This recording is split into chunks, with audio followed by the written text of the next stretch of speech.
Halo guys, ya jadi pada kesempatan kali ini kita bakal ngebahas topik yang udah kita ambil dan kita udah baca nih guys. Nah topiknya itu adalah bagaimana cara sistem pernafasan dan sistem ekskresi mengelola CO2 dan urea guys. Stay tune dan enjoy ya guys. Bye bye. Halo, nama saya Stefano Gabriel Duko Prasojo dari Biologi 2. Ya halo guys, kalau nama gue Evander Joshua Irawan, gue juga dari Biologi 2. Nama saya Bendi Gapsobowo dari Biologi 2. Halo guys, saya Rafael JJ Jakonia Pinam dari Biologi 2. Halo guys, saya Jovana Mantatani dari Biologi 2. Nah, sebelum masuk ke materi inti, gue mau jelasin dulu tentang pendahuluannya nih. Jadi, urea adalah produk akhir metabolisme protein dalam tubuh manusia.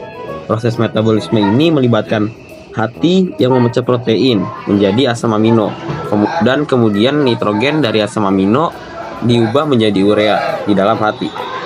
Urea kemudian disaring oleh ginjal dan diekskresikan dalam urin. Peran sistem pernapasan dan ekskresi tubuh kita menghasilkan zat sisa metabolisme yang harus dikeluarkan untuk menjaga keseimbangan. Nah, jadi fungsi paru-paru adalah untuk mengekskresikan CO2 dan uap air. Kemudian ada peran paru-paru dalam sistem ekskresi.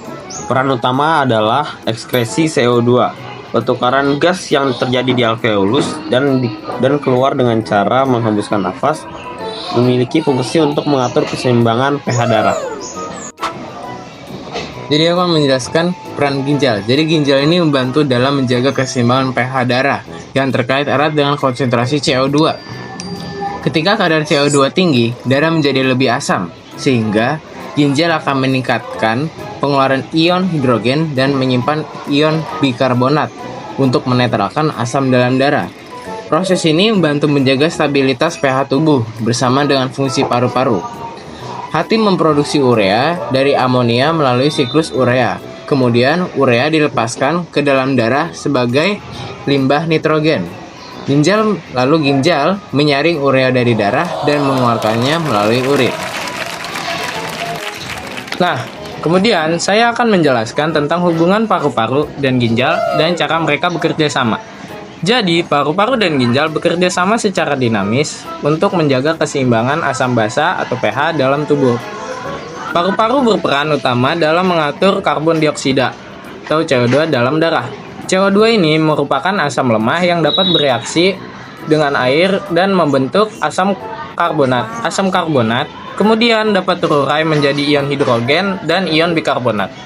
Ginjal mengekskresikan ion hidrogen ke dalam urin. Dengan cara ini, ginjal membantu mengurangi kadar asam dalam darah.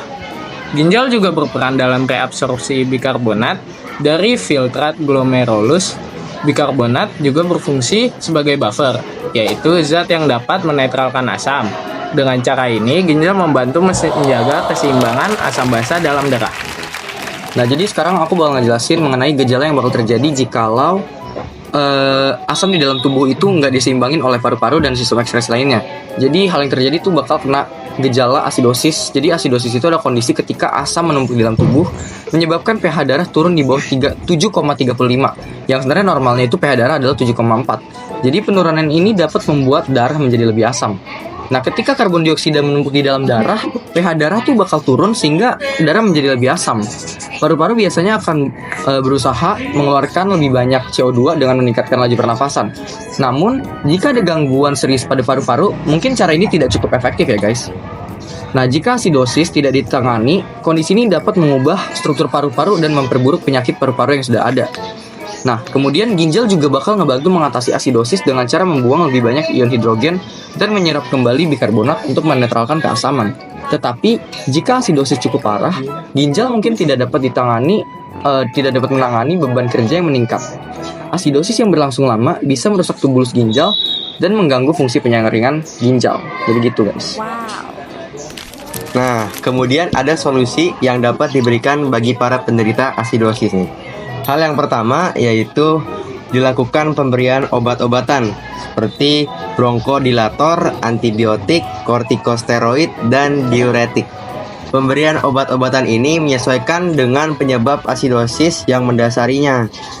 Lalu pemasangan alat bantu nafas yaitu Continuous Positive Airway Pressure untuk mengatasi asidosis respiratory.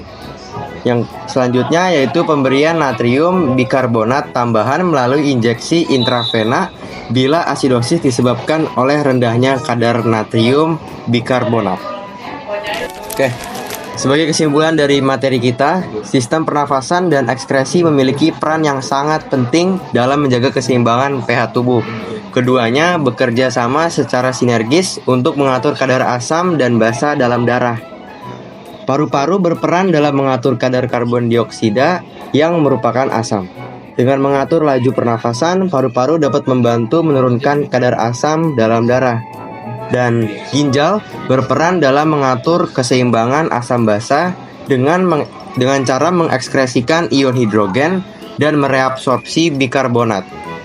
Kerjasama kedua sistem ini sangat penting untuk menjaga homeostatis tubuh. Jika salah satu sistem mengalami gangguan, sistem yang lain akan berusaha untuk mengkompensasi. Namun jika gangguan berlangsung lama, dapat menyebabkan kondisi seperti asidosis yang dapat mengganggu berbagai fungsi tubuh. Halo guys, oke sekian dari kami. Kami ingin mengucapkan terima kasih.